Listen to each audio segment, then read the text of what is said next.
When people talk about supercars, they usually talk about speed. But the greatest supercars ever made weren't just fast, they changed engineering, design, and even the direction of the entire automotive industry. Some introduced new technology, some redefined performance, and some were simply so raw that they'll never be built again. Here are 10 of the greatest supercars ever created. Ferrari F40. When Ferrari released the F40 in 1987, it was the first car to hit the 200 mph, and it wasn't trying to impress luxury buyers. It was built to celebrate Ferrari's 40th anniversary and to be the fastest, most track-focused road car possible. But some of people's, like the designer of McLaren F1 Gordon Murray, called it a kit car. A 2.9-litre twin-turbocharged V8 producing 478 horsepower. A top speed just over 200 mph. No traction control. No stability management, no electronic safety nets. That raw, mechanical feel is something modern cars rarely offer anymore. Because the F40 was made of Kevlar, carbon fiber, and aluminum, that's exactly why the F40 became timeless and worth more than $1 million. And don't forget, it was the last car blessed by the guy himself.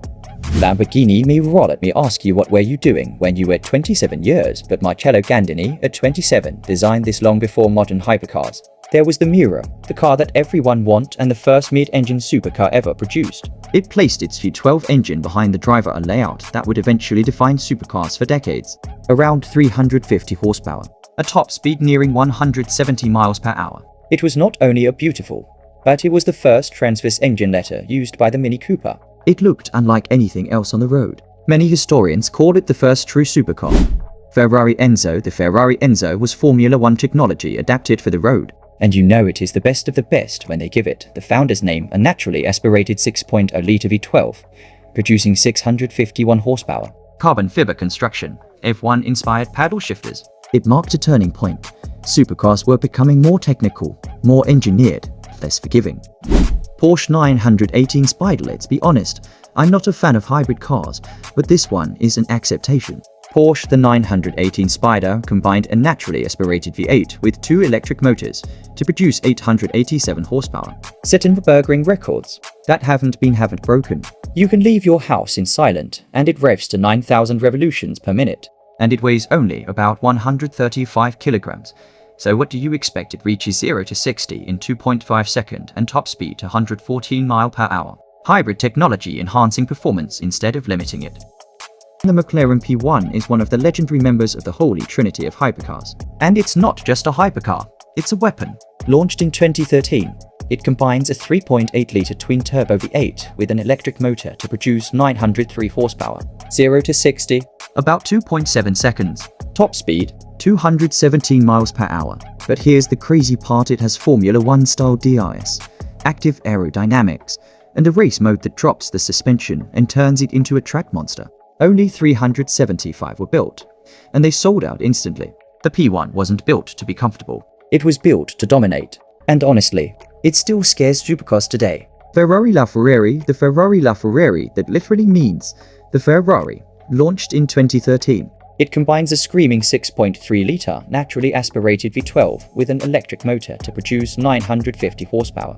0 to 60, around 2.6 seconds. Top speed, over 217 mph. But here's what makes it special, it keeps the soul of a Ferrari V12 while adding Formula One hybrid tech. No turbochargers, just pure high revving emotion and instant electric torque. Only 499 coupes were built, making it insanely rare. The LaFerrari isn't just fast, it's a masterpiece on wheels. 6.3-litre V12 paired with an electric motor delivering 950 horsepower. Bugatti Chiron. Bugatti Chiron. What do you think is the most complicated car ever produced? This might be it. The Chiron packs an 8.0-litre quad-turbo W16 engine, making 1,500 horsepower.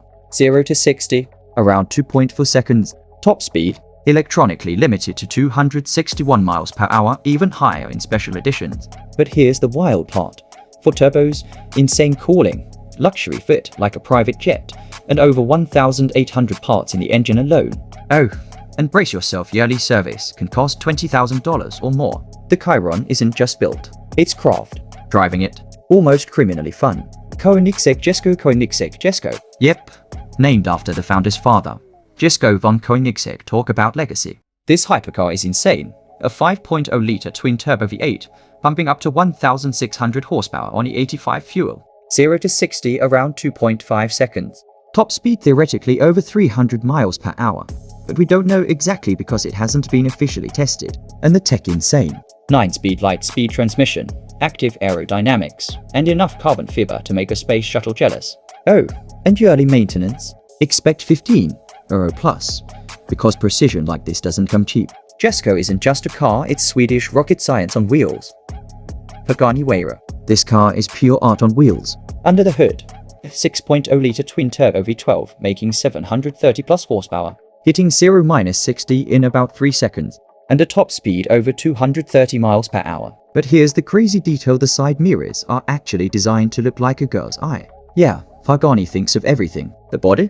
Carbon titanium, handmade, insane attention to detail. Inside, it feels like a spaceship cockpit mixed with a luxury lounge. Yearly maintenance, around 10,015 euro, because this isn't just a car, it's rolling art that talks to you.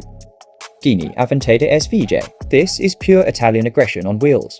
Under the hood, a 6.5-litre naturally aspirated V12, pumping out 770 horsepower. 0-60, around 2.8 seconds. Top speed, over 217 miles per hour. But the wild part isn't just the numbers. The SVJ has active aerodynamics called ALA, literally moving flaps to suck you into the road in corners.